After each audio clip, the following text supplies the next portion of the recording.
Hey Jared, Hello, how are you? I'm good. How are you? I'm doing well. I'm doing well. I am just trying to get myself together here. I'm not sure if I should join by video because yesterday I was kicked out no less than 4 times. So I'm worried about if it's like my bandwidth. I'm really not sure what it is. No worries. As long as we can get your wonderful insights and resources, then we are good to go. Appreciate it.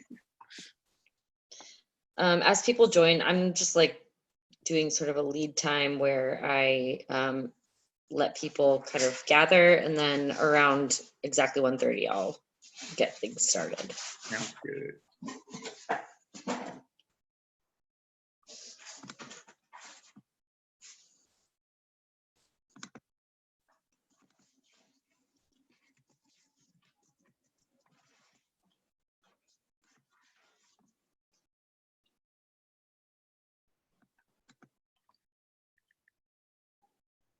Anyway, I'm gonna hop out and hop back in, and I'm gonna make sure I do my audio by phone just in case I'm ever kicked out. No problem.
Hey, test. Can you hear me? Yeah, we can hear you. Perfect.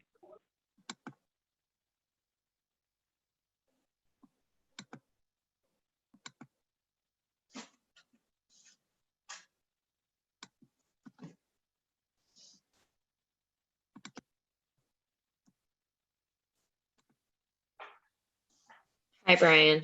Hello. We're doing our usual 10-minute gathering.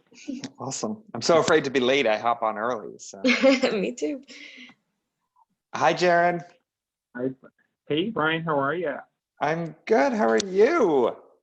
I'm hanging in there. I was just telling, Emily that I got kicked out of Zoom 4 times yesterday. So today I might just keep my video off and I use my phone audio. So we'll see if I have any technical difficulties. All right. Well, if it makes you feel any better, we have backup plans for if any one of us gets kicked off Mm-hmm.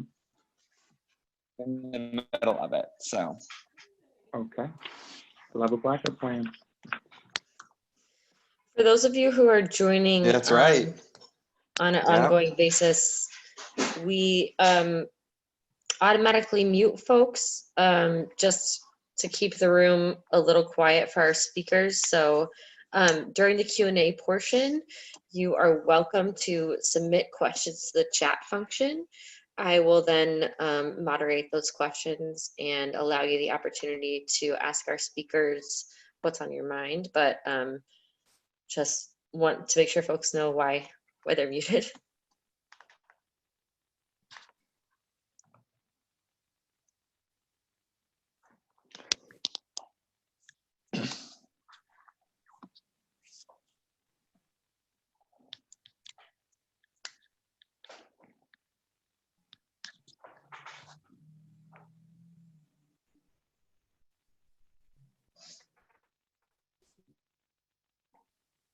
Jared, how are things going in the school world?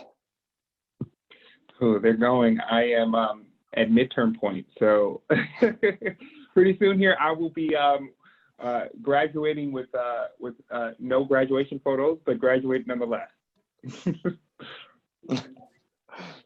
That counts. That counts. How's the instruction been? Has it moved online? Yeah, it's been completely digital and digitized, and it's been an interesting adjustment. But what I think is interesting about it is I feel like I'm actually a little bit more connected to the courses in a way that I wasn't in person, and it will probably take me some time to process as to what that means and why that is, but it's interesting. Yeah. That is interesting. But I'm sure it's an adjustment. I'm sure you're adjusting. I'm sure we're all like doing it live.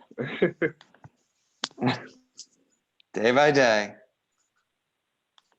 I have two siblings earning their bachelor's degree this year, who will not have graduation ceremonies. So it's a little strange to not be able to attend that and celebrate with them. I totally understand. Oh, well, all the luck to them in new normal. Let's see. Hi, Matt.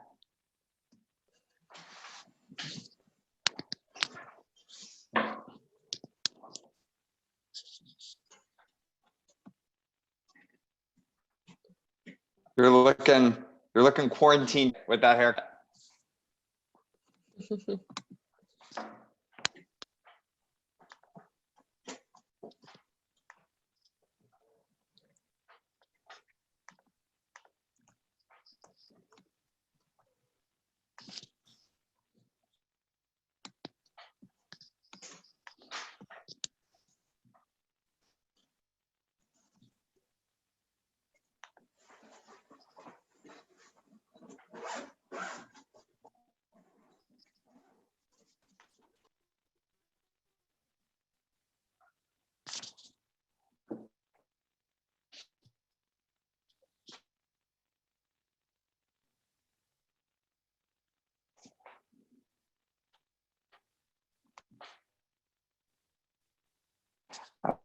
Say, I hit.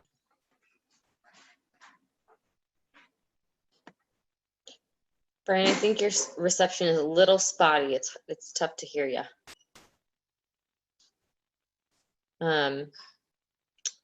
For folks as you join, people who joined early will continue to hear this. We have everybody on mute automatically, except for our speakers and staff. So as you join, know that you will have the opportunity to interact with our speakers in the Q&A portion of today's town hall. The way to access that is to use the chat function in Zoom. Go ahead and include any questions you have for our speakers there. What I'll do is once our speakers have the opportunity to answer a couple of the questions Equality Illinois has set up for them, I will unmute you as you submit questions and allow you to ask the speakers your questions directly. So submit questions at any point in the chat.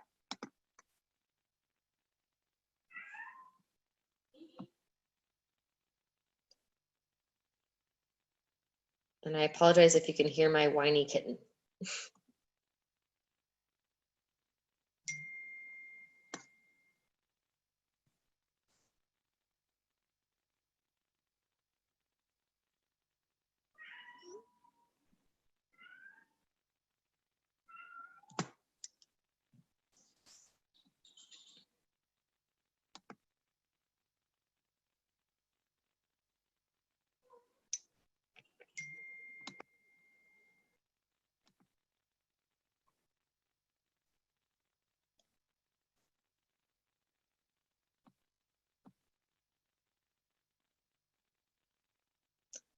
Hi, Michelle. Hi, Mike.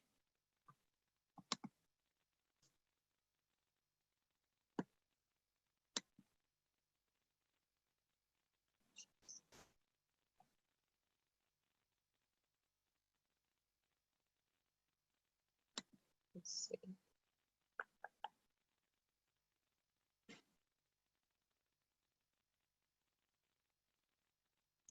Thanks for your patience, everybody. As it closes in on 1:30, I am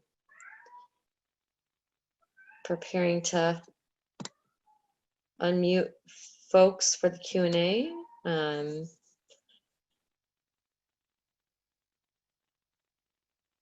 If you have questions, please submit them in the chat. As I mentioned, we'll use that to facilitate the Q&A.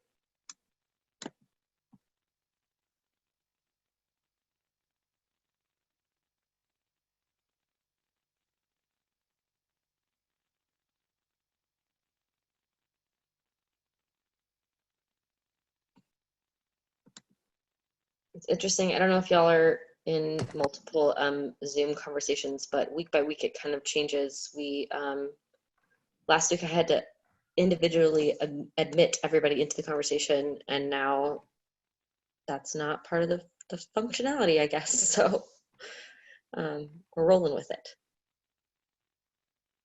Hi, Mike Zeri. I unmuted you, FYI.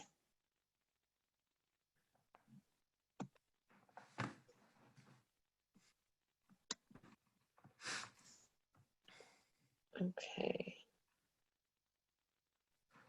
I see Miles Brady Davis is here. Hi, Miles.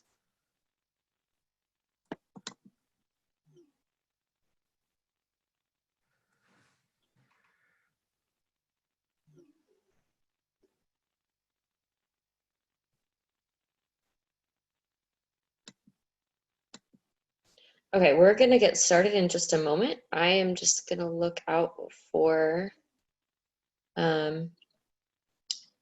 Ian and Marcia. Oh, here's Marcia. Hi. Marcia, I'm going to unmute you. Thank you for joining us. Jared's with us as well. Hello. And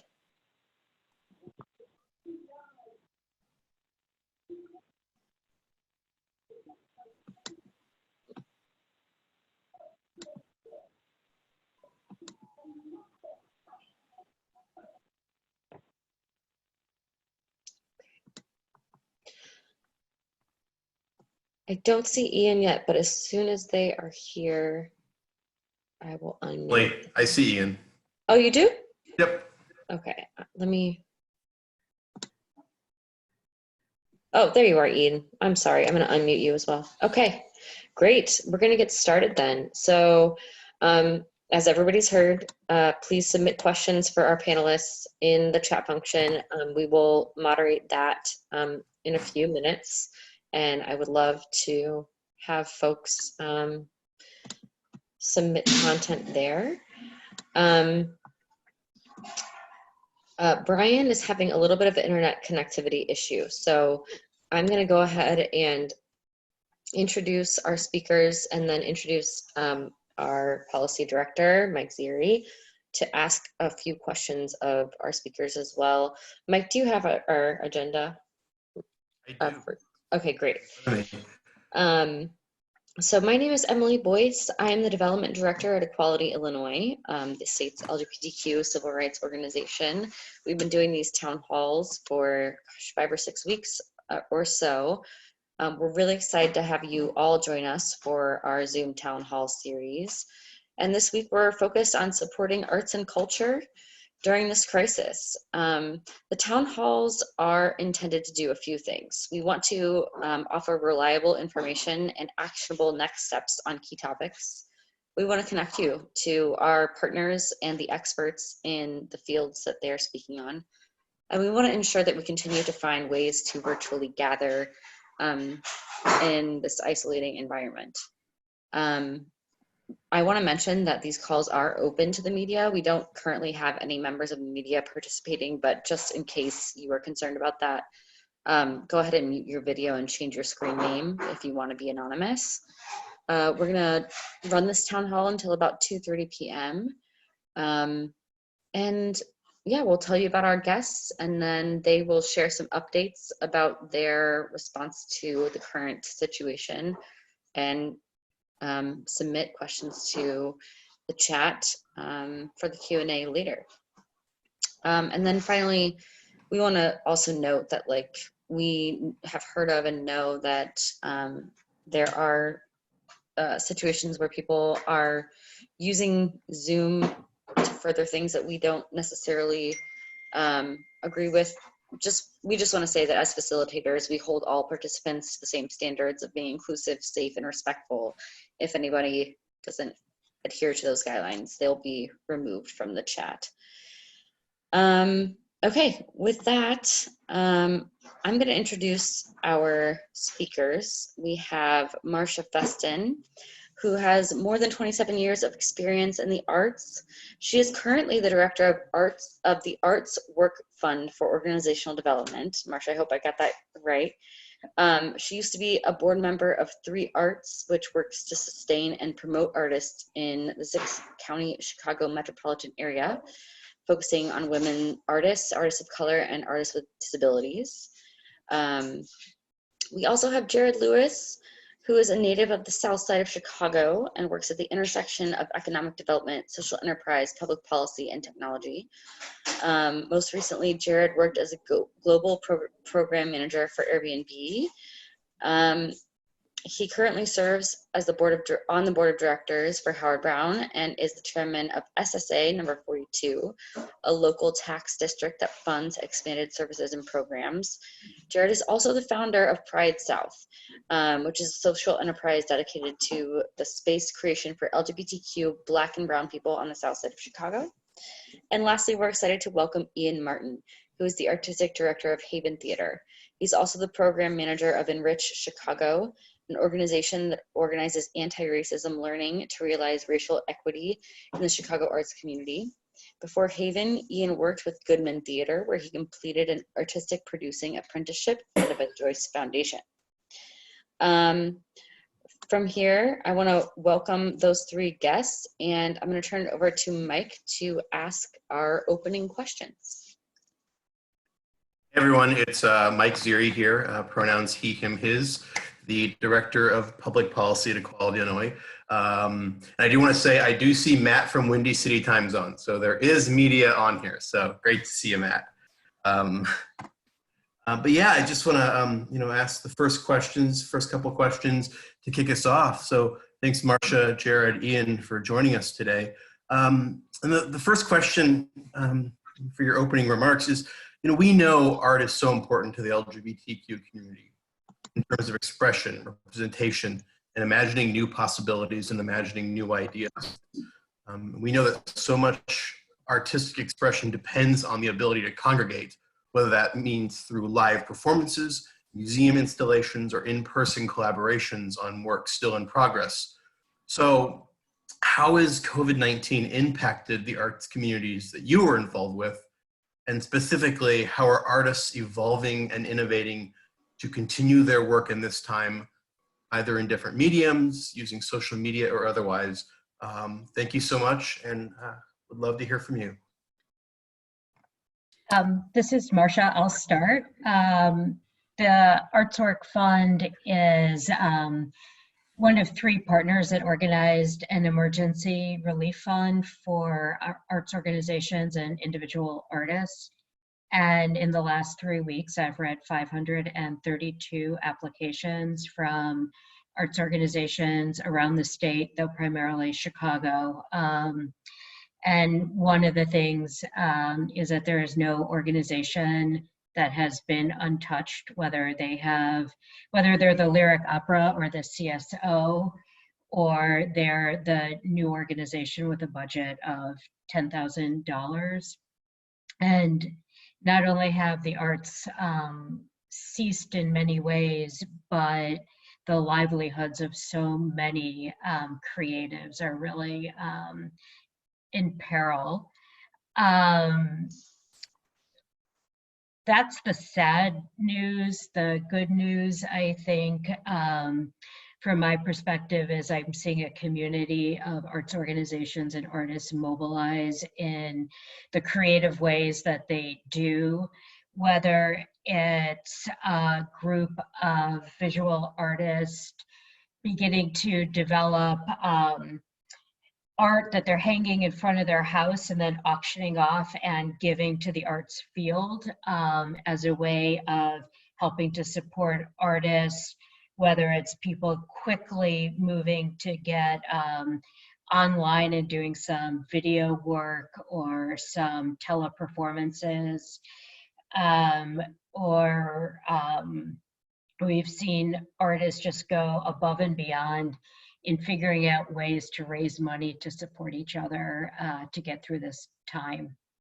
So I think that answers your question, right? Yeah, thank you, Marcia. Ian or Jared, do you want to add to that? Yeah, this is Jared. Clearly there has been a shift, and the shift has been mostly digital, with folks trying to figure out how to continue to express themselves through digital mediums, whether that's within my community, a lot of folks relying on Instagram Live, Facebook, Twitch, and all those platforms. Pride Southside, the emphasis of our work is really centered on value creation in these sort of traditionally nonprofit spaces. And so one of the ways that we have sought to respond is to leverage some of the funding we already received and to employ artists to help execute on those obligations. So one of them is, for example, the Census Grant. And so whereas before, since we're built around a festival, the idea is that you have folks come to the festival and you can, get folks to complete the census on site or complete census in lieu of maybe purchasing a ticket or a donation. Now, our focus has been, well, let's try to mobilize artists to tell the story and the narrative of the census, why it matters, why their community matters. And so it's really about putting them in this community to work in a way that creates value and creates new value, and in a way that was unimagined before. That's super interesting. Ian, how about you? What are you seeing out there? Yeah, definitely echoing both what Marcia and Jared have already shared. I think one thing that I'm reckoning with is the reality that many folks' experiences are different and that the ground is fundamentally changed. I used to joke with peers, even 12 months ago, people who I felt I was envious with, who were living a sort of freelancer lifestyle, sort of able to orient themselves and their lives around a sort of like gig economy, constantly sort of like picking up the next project. And I used to tell people like, oh, I'm so jealous. Like maybe one day I'll be able to get there. I'll feel comfortable with that, as a possibility for me. And here I am, 12 months later, really sort of like eating those words and really sort of like counting my blessings in a lot of ways. And recognizing in the theater community, especially for folks who are building a sort of like gig economy or freelance lifestyle, a lot of those modes of work and those income streams have stopped. Whereas folks, there are tiers of people who have been able to build their lives around gigs, who haven't had to supplement their income with other sort of like side jobs. And then there are folks that have as well, but even those sort of like side job work opportunities have evaporated. And so it's been very, very hard to see so many people in the community struggling. But what I have noticed is there's a great moment of learning and studying and planning that's happening in the art community, in the arts and culture sector, that's really exciting. There's a lot of seed planting, and I'm really excited for the fruit that comes from those seeds, whether it be 6 months from now, 12 months, or even a couple years from now. So Haven, being a small arts organization, we're trying to figure out what it means to be holding space for artists, obviously trying to give more opportunities and sharing as many mutual aid resources that come across our desks. Excellent. So can the three of you talk about who's supporting the arts and creative community at this moment? That might be individuals, might be government programs, might be foundations, and how can our stakeholders best support that same community, artists and creators right now? Well, I think I mentioned that I'm part of a triad that's called the Arts for Illinois Relief Fund. And to date, we've raised about $5 million, mostly from private philanthropy in emergency relief grants, half of which have gone to individual artists and half of which has gone to arts organizations. That portal closes for applications on March 11th at 5 p.m. So if people are looking for some kind of resource that exists, we cannot get even close to the need. We're also actively continuing to fundraise for the Arts for Illinois relief fund so we can give more out. And so we've been a conduit for a lot of the private philanthropy. The NEA has given money to the Illinois Arts Council, and they have begun to distribute grants. The League of Chicago Theaters has been giving grants to individual theater artists.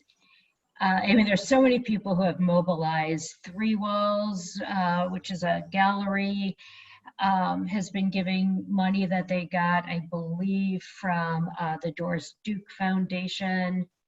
So I think that people are trying to mobilize and get money in the hands of artists. At the same time, once again, I'm going to say I feel like the arts come last.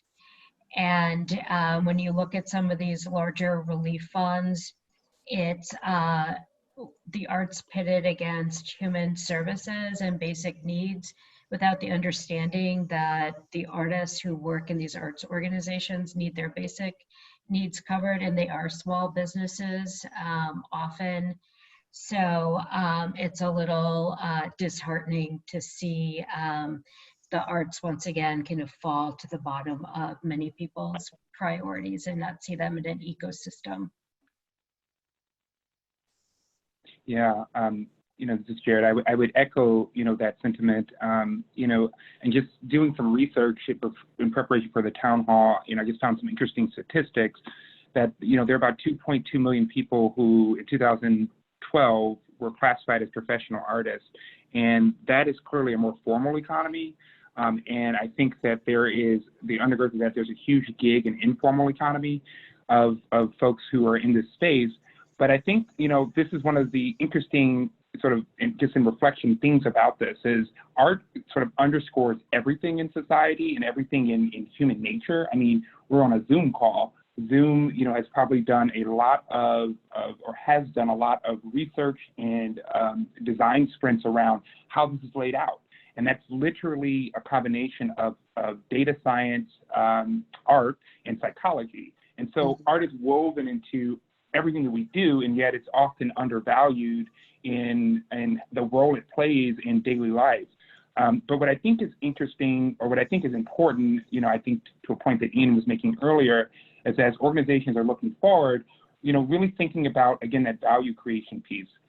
Art, there's a lot of studies that show that art is central to both healing and preventative. And so I think that, the more that mobilization work and the more that the intentionality can be had around, focusing the people's expression towards those needs, which right now I think is really centered on healthcare, I think the better sort of long-term outcomes we'll experience. Because currently these fields are very much subsidized by the government, by foundation and donors, and that I just continue to think that's interesting because art is literally centered in everything that we do in the formal and informal economy. Yeah, I think it's so interesting how much we've crawled, a society at large, crawled back to the arts in this moment, knowing that, many of us are walled up in our homes. I've personally have finished Netflix's catalog and I'm working my way swiftly through Hulu and the rest of them. And I think that that reality isn't lost on me, and it shouldn't be lost on us at large. I think that it's been really great seeing many of these granting and mutual aid initiatives come out.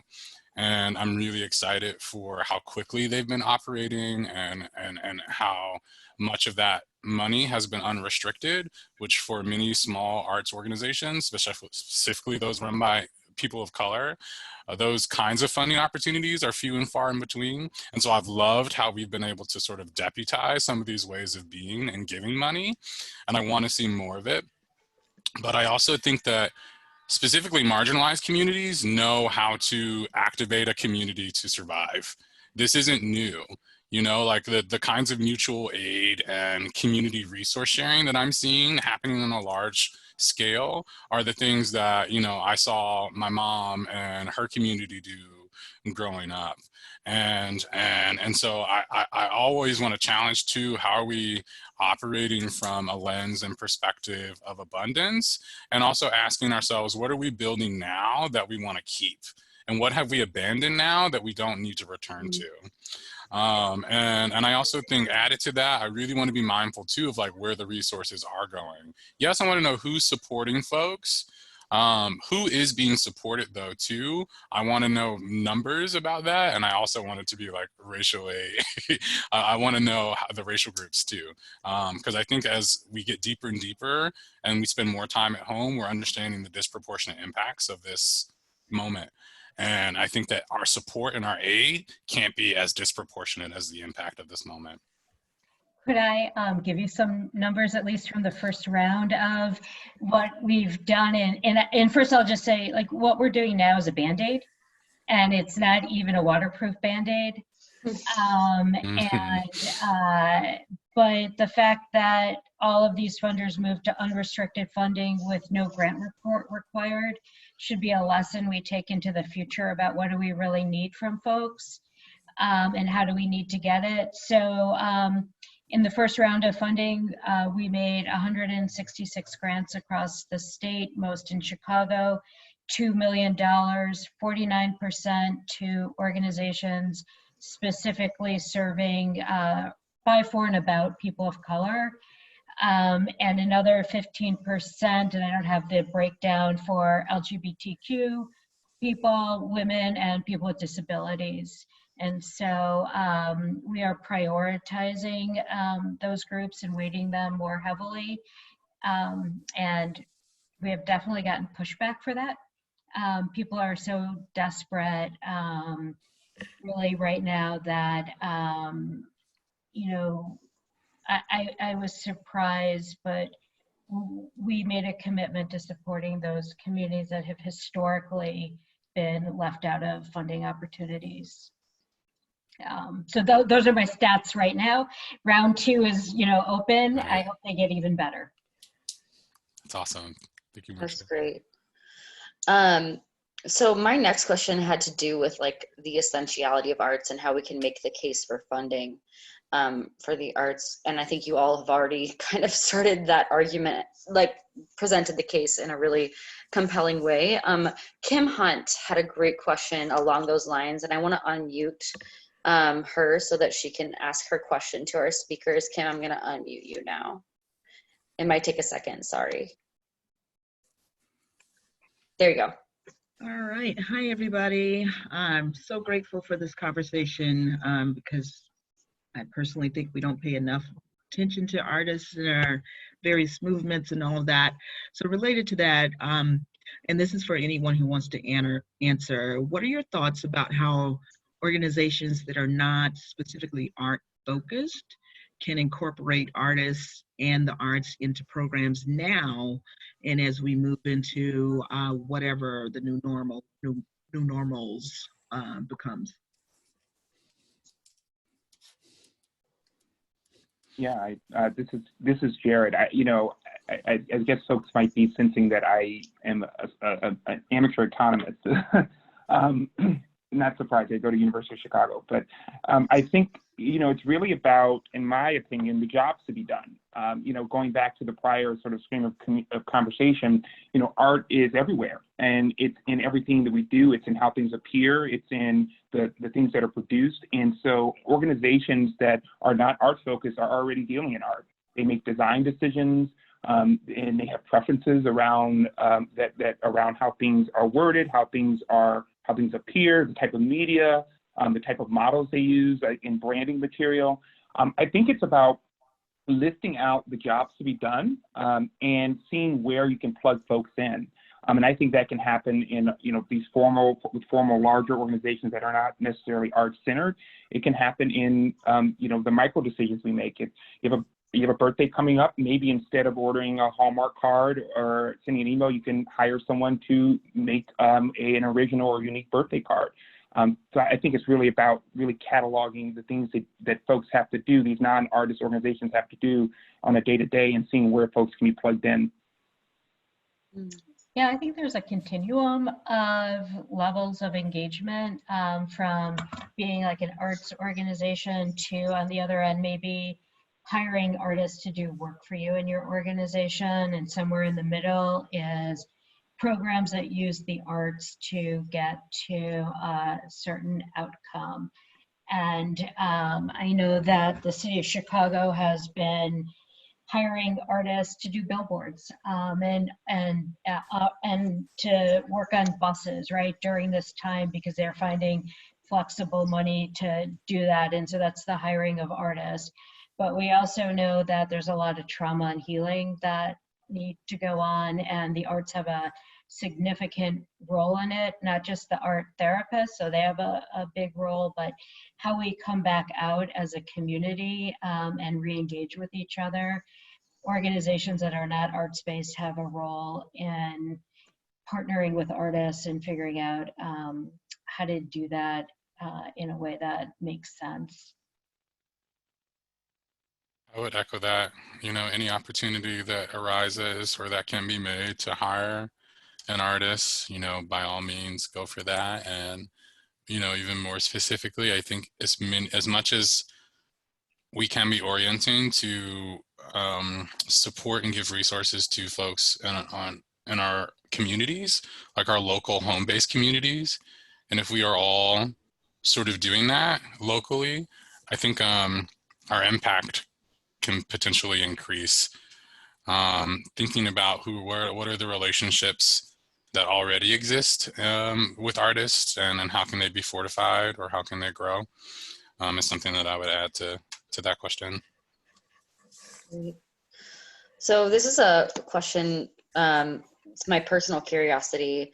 Have the three of you seen anything interesting, like specifically inspired by or growing from, in terms of artistic works or artists that you'd like to shout out from this crisis? Like, what can we see anything good in terms of art, like inspired by this unprecedented time? Have any of you seen anything you'd like to share with the group?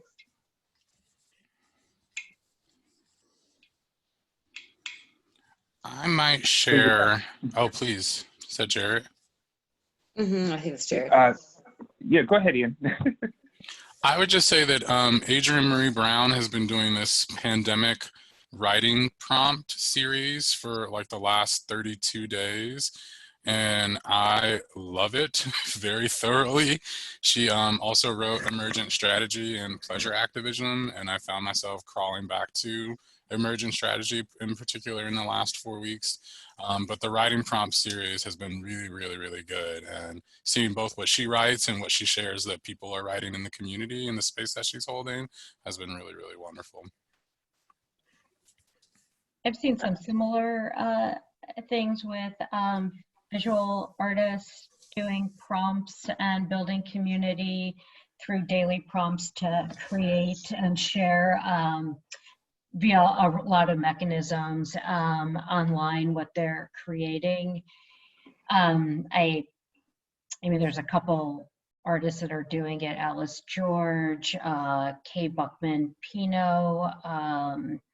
Trying to think of who else.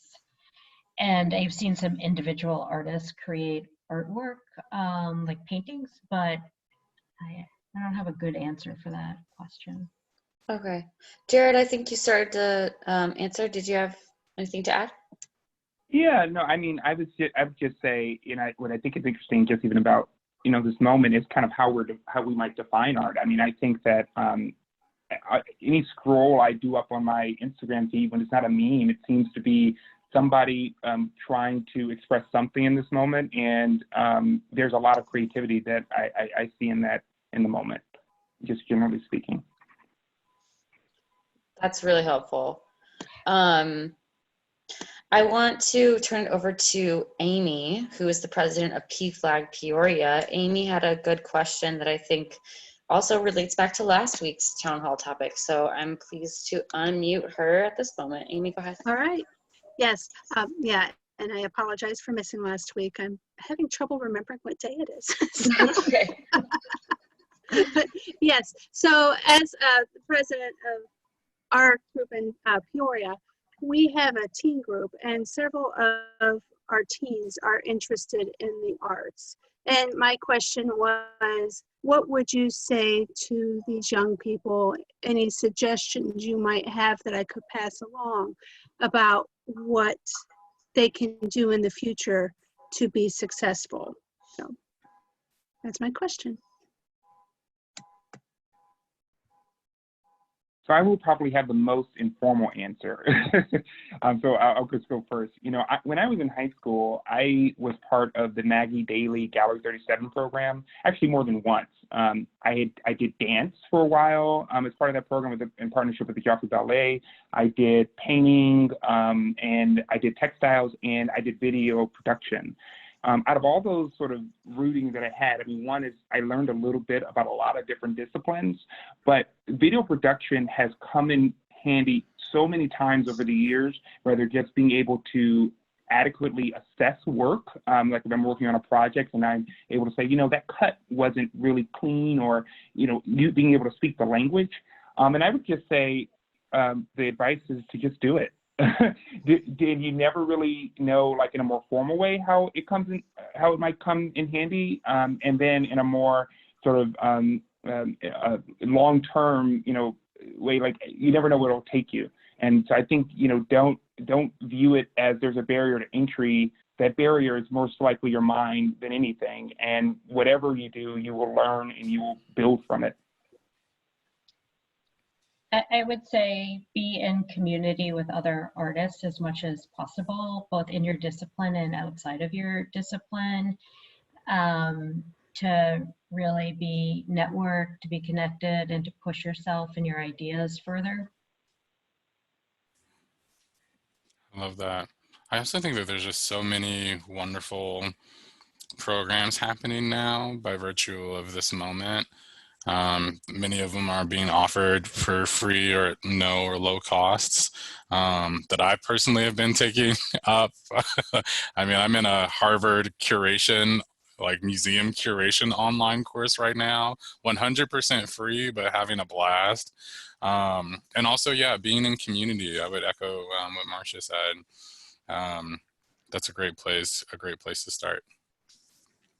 I think that's excellent advice. I want to know what the three of you, you know, no stipulations at all. Just like, what else do you think our stakeholders need to know about what's going on with the arts community right now? Specifically, like, what do you think the future of the arts community is going to look like in 6 months, and what do our stakeholders need to do right now to help support it? It's hard to think about the future, but we're trying.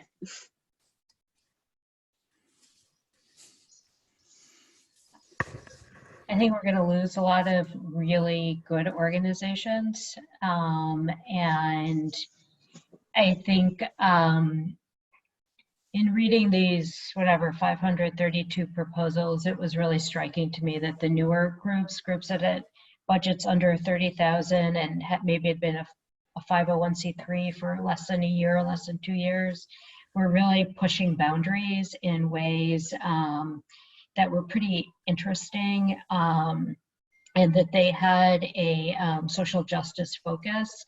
And they're the ones, because they're the newest, I think, are most at risk. So I worry about not just losing organizations, but a brain drain and an idea drain. And so, you know, figuring out how to help. I think we need some people talk about reentry planning for schools when kids go back in the fall. I think we need some reentry planning for audiences, for artists, to figure out how they're going to start back up and whether or not audiences will engage, and if so, how how to help encourage audiences and viewers to do so. People are going to be scared. Yeah. I think so many of the answers have to be found and sourced in community. And so like I truly stress everyone to be in tune with their constituency and asking them, you know, what they want the future to look like. I think institutions have a really great power to be holding space and to be giving function to the future that I think our communities are desperate for right now. And so we got to ask first, though. And I'm hoping that, you know, in 6 months, we'll get to see some of that. But I think one thing that, you know, folks I'm talking to, the system has like really, really abandoned folks. And I think that a lot of marginalized identities at the bottom knew that like, yeah, the system can and will abandon you, but I think more folks know now and are feeling it. And I for one am not going to go putting my chips back in that basket, all of them anyway. But I want to put my chips with some more of y'all and some more people in my community. And I think as institutions and organizations, we can be holding that space and making some of those dreams more of a reality.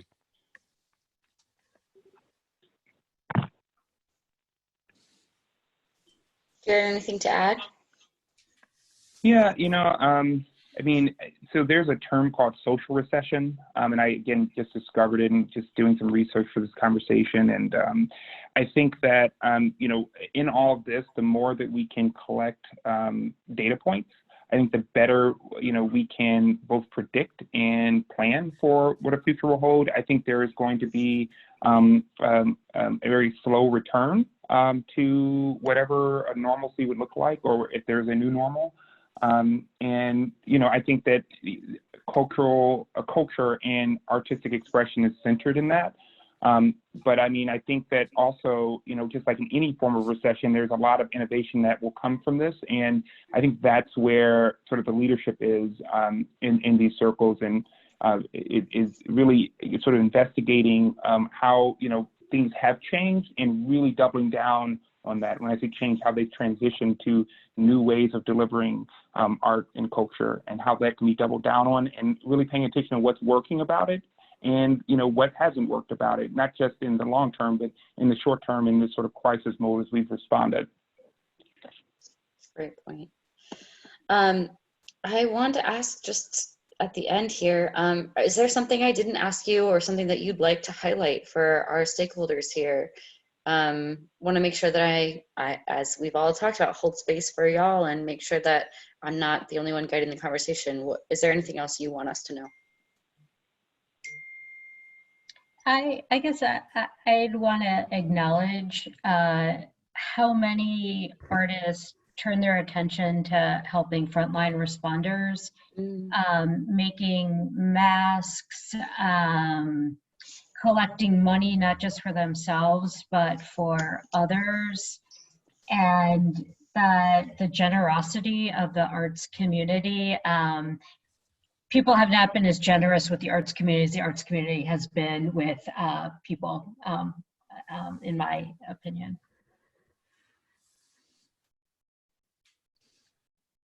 I hear that, Marcia, totally. My partner is a painter, and her job is at risk because she works by day in visual merchandising. Her first reaction to this was to do a donation-based painting Instagram live session. So it's exactly what you're talking about. Jared or Ian, do you have anything else that you want to share with us? No, I mean, I guess I'm just thinking and processing along the lines of community. And I think, you know, just, you know, there's an opportunity also to reimagine, I think, what what our sort of professional and structural relationships are to one another. And I think that the arts space can play a huge role in that. And so we're just sort of some of the comments that were just made about, you know, like creating masks for frontline workers, for example.